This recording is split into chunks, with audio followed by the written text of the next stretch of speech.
अनिका के लिए शादी का मतलब था अपनी नींद खराब करके किसी आदमी को चैन से सोते हुए देखना, जैसे अपने बेडरूम में ही कोई दूसरा आ गया हो। हॉल में बैठी अंजलि मामी और किशन मामा ने देखा कि मैं इंदौर से मिसेज खुराना वापस उनके पास चलकर आ रही थी। किशन मामा और अंजलि मामी खुराना को वापस आते देख हैरान होकर एक दूसरे को देखने लगे।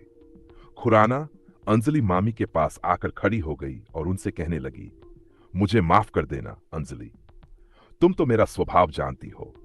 बात बात में मैंने तुम्हारी भांजी के लिए कुछ ज्यादा ही बोल दिया। मगर मैं तुमसे एक बात कह दूं, शास्त्री परिवार तुम्हारी भांजी के साथ रिश्ता जोड़ने के लिए बहुत उत्सुक है। मेरे किए की सजा तुम शास्त्री परिवार को मत देना। अगर यह रिश्ता मेरी वजह से टूटता है तो मुझे बहुत बुरा लगेगा। अंजलि मामी ने हल्की सी मुस्कान देते हुए मिसेज खुराना से कहा, नहीं नहीं, मुझे किसी से कोई शिकायत नहीं है। यह तो कितनी अच्छी बात है कि हमारी भांजी के लिए इतने सारे रिश्ते आ रहे हैं, वो भी इतने ऊंचे खानदान से। मगर मुझे अफसोस के साथ कहना पड़ रहा है कि कल्याण शास्त्री के बेटे और अनिका का रिश्ता हमें मंजूर नहीं है।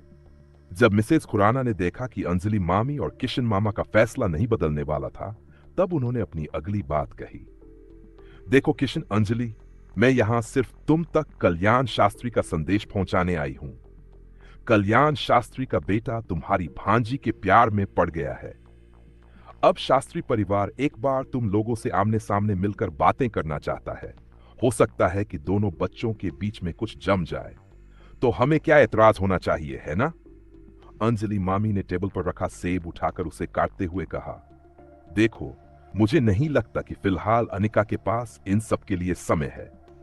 बड़ी मामी की बात काटते हुए मिसेज खुराना ने कहा, अंजलि, अब तुम ज्यादा ही एटीट्यूड दिखा रही हो।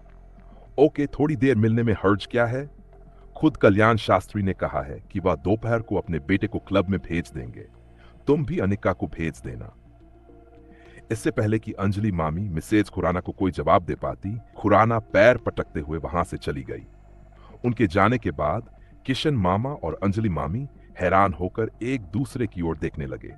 किशन मामा ने टीवी का रिमोट उठाकर उसे बंद करते हुए अंजलि मामी से पूछा, क्या लगता है तुम्हें, हमें अनिका और विकी की मुलाकात करवानी चाहिए? यह सुनते ही अंजलि मामी नाराज होकर बोली, मुझे नहीं लगता कि यह सही रहेगा। किशन मामा से कहा, यह क्या कह रहे हो तुम? क्या तुम्हें नहीं पता कि विक्की कैसा लड़का है? हम जानबूझकर अपनी बच्ची के साथ कोई खिलवाड़ नहीं कर सकते। मुझे पूरा यकीन है कि अनिका के लिए बहुत जल्द हमें एक अच्छे परिवार का लड़का मिल जाएगा। किशन मामा ने अंजलि मामी को शांत करते हुए कहा, हां, मुझे भी पूरा यकीन है। मैं तो बस तुमसे पूछ रहा था कि जो क्लब प्रेस में मीटिंग रखी गई है, वहां अनिका को भेजना चाहिए या नहीं। अंजलि मामी फिर से अपनी आवाज ऊंची करते हुए बोली, फिर वही बात, जब हमें उस परिवार के साथ रिश्ता जोड़ना ही नहीं है, तो अनिका और विक्की की मीटिंग का तो सवाल ही नहीं।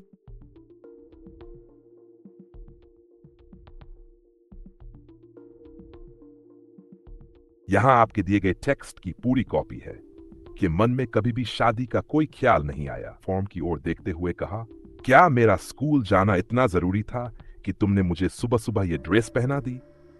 अनिका की नींद पूरी नहीं हुई थी, इसलिए एक लंबी उबासी लेते हुए उसने आर्यन की बातों का जवाब देते हुए कहा, तुम स्कूल नहीं गए तो रिया का भांडा फूट जाएगा। 2 दिन चुपचाप रिया बनकर स्कूल अटेंड करो। मौका मिलते ही बलिसर एकेडमी से हम तुम्हारी अदला बदली कर देंगे। उसके बाद तुम्हें लड़कियों की यूनिफॉर्म पहननी नहीं पड़ेगी। आर्यन चिढ़कर बोला, मैं जानता हूं स्कूल जाने से ज्यादा नफरत मुझे लड़कियों की ड्रेस पहनने से है। आखिर इसमें क्या खराबी है, बताओ? अनिका मुस्कुराते हुए बोली, इस ड्रेस में तुम कितने प्यारे लग रहे हो।